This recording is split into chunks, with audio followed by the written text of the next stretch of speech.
ಗಿಡ ತೋರಿಸ್ತಾನೆ ನಿಮಗೆ. ಚೆನ್ನಾಗಿ ಹೂ ಬಿಟ್ಟಿದ್ದು ನೋಡಿ ಈ ಸಲ ಚೆನ್ನಾಗಿ. ಇದು ಮೂಸಂಬಿ ಹಣ್ಣಿದ ಮರ. ಅಂದರೆ ನಮ್ಮನೇಲಿ ಒಂದು 2 ಮನೆಗೆ ತಿನ್ನಲಿಕ್ಕೆ ಅಂತೇಳಿ ಮಾಡಿದ್ದೇವೆ. ಹತ್ರ ಹೋಗಿ ತೋರಿಸ್ತೇನೆ ನಿಮಗೆ ಹೆಂಗಿದೆ ಅಂತೇಳಿ.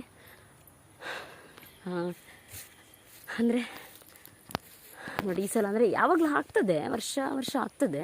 ಅಂದರೆ ತುಂಬ ಆಗಲ್ಲ, ಒಂದು 4-5 ಜಾಸ್ತಿ ಆಗಲ್ಲ. ಅಂದರೆ ಬೇರೆ ಕಡೆ ಅದಾಗೆ ಆಗಲ್ಲ, ಕಡಿಮೆ ಆಗ್ತಾ ಇರ್ತದೆ ನಮಗೆ ಒಂದು ತಿನ್ನಲಿಕ್ಕೆ ಅಂತೇಳಿ. ಸೊ ಈ ಸಲ ಚೆನ್ನಾಗಿ ಹೂ ಬಿಟ್ಟಿದೆ. ಯಾವಾಗ ನಮಗೆ ಹೂ ಬಿಟ್ಟದೇ ಗೊತ್ತಾಗ್ತಿರ್ಲಿಲ್ಲ. ಈ ಸಲ ನೋಡಿ ಚೆನ್ನಾಗಿ, ಅಂದರೆ ನೋಡಿ ಹೂ ನೋಡಿ ಎಷ್ಟು ಚೆನ್ನಾಗಿದೆ ಅಂತೇಳಿ. ಒಳ್ಳೆ ಏನು ಮಲ್ಲಿಗೆ ಥರ ಇದೆ ನೋಡಿ, ಚೆನ್ನಾಗಿ. ಅಂದರೆ ಅದು ಸ್ವಲ್ಪ ಇದಾಗಿದೆ.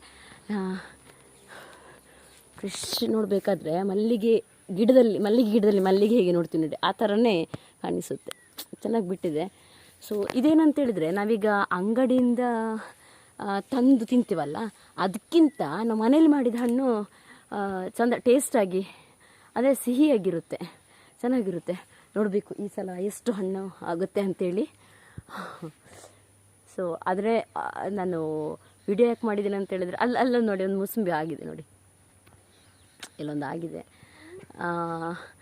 ಯಾಕೆ ಮಾಡಿದ್ದೀನಿ ಅಂತ ಹೇಳಿದರೆ,